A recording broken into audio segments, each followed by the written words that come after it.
Let's go.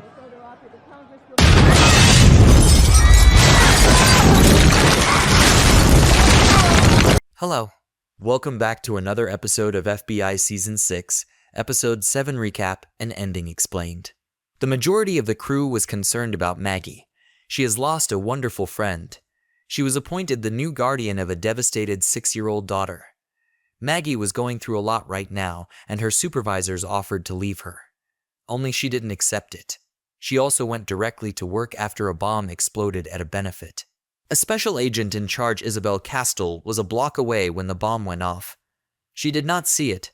She simply sensed it.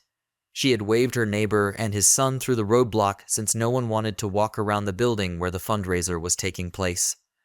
Unfortunately, her neighbor's son dropped by the eatery to see what was inside. He was swept up in the explosion. He lived, but he was severely hurt. Isabel provided him with first aid. Ash also searched the region for other survivors, but only a few people survived. The bomb killed 11 people in total. This includes Congresswoman Carol Jones. This was her fundraiser. Jones was an extreme right-winger. She's made plenty of enemies.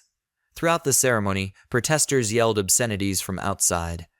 Jones had also turned off the cameras in the restaurant where the fundraiser was taking place. She didn't want anyone filming on their cell phones either.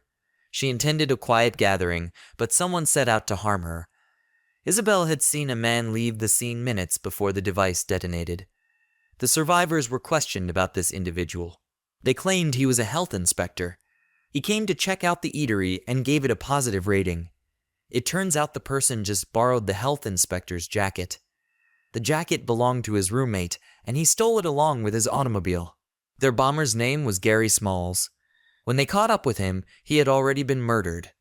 They shot him while he was recording for social media, so Gary was talking about the revolution. He declared that this was the first day of the revolution.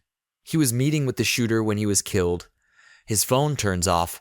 The FBI discovered his body. They then searched for his murderer to see what else was planned. Smalls hinted at other events going on. The FBI could not let another device detonate in the city. They initially discovered where Smalls was getting the C4. He or his associate approached a man named Drew Borelli, who works for Davis Construction. He was about to be evicted. He was 8 months overdue on his child support payments. There was also no gaming website willing to give him credit. He was an addict who had burned too many bridges. He stole from his place of employment. He handed over a lot of C4, which he claimed was innocent. He claims he had no idea they were planning to hurt people with a few bomb-making materials. Borelli spoke to defend his own skin. He met Smalls on a forum. They investigated and discovered that Smalls was communicating with someone dubbed the Righteous One. The person behind the handler worked at a coffee shop. The FBI spotted her. They then attempted to pursue her, and she entered the Russian consulate, where the Americans do not have jurisdiction. Marina Kostova was identified as the woman who operated the handle. She was formerly an economic attaché. She was actually a Russian spy who helped carry out a false flag operation on American territory. Marina was implicated in the murder of a Russian dissident in London. She followed the same procedure as she did for Smalls. She was in New York to deliberately incite conflict between political groups. She was the one who persuaded Smalls to plant the bomb. She was the one who sought out Borelli. She put everything in motion, but the American administration refused to touch or interrogate her. They were negotiating with the Russian government for an asset. The government formally warned Isabel not to jeopardize the discussions. Because her neighbor's son had died, Isabel ignored them. He was 12 years old. His only offense was strolling along the street, so Isabel sought vengeance. She also did not want anyone to be hurt. She approved of the spy investigation. They broke into the woman's house. They accessed her PC. They discovered that she was having a discussion with someone else about a second bomb. They walked to the storage container, and she instructed the second person to take up the explosives. The FBI was too late to prevent the transfer. They did acquire a fingerprint, though. They identified the person who picked up the explosives as John Parker. Parker recently wrote about being on a bus. They tracked down the bus, and Parker must have seen him because he ran. They followed him into the warehouse. He attempted to shoot at them. They cornered him.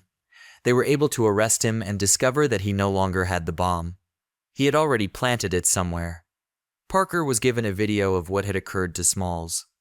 The FBI informed him that if they did not stop the device, he could face the same fate. Parker did little more than plant it. He said he didn't have the detonator. That part was left to someone else.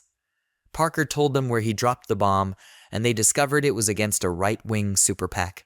Elections were coming soon. The Russian government attempted to influence the outcome by making it look like the left was killing the right. Only the event was filled. There were too many people. Maggie had to get close to the bomb to detect the signal indicating where the detonator was, and she did it. They found the detonator. They prevented the Russians from setting it off. They also arrested a Russian spy. They presented their case, but discussions are now officially off the table. The asset was slain 5 minutes after Marina Kostova was apprehended. Maggie also has to deal with a nervous little girl who frequently video calls her to ensure she's still alive. Thank you for watching.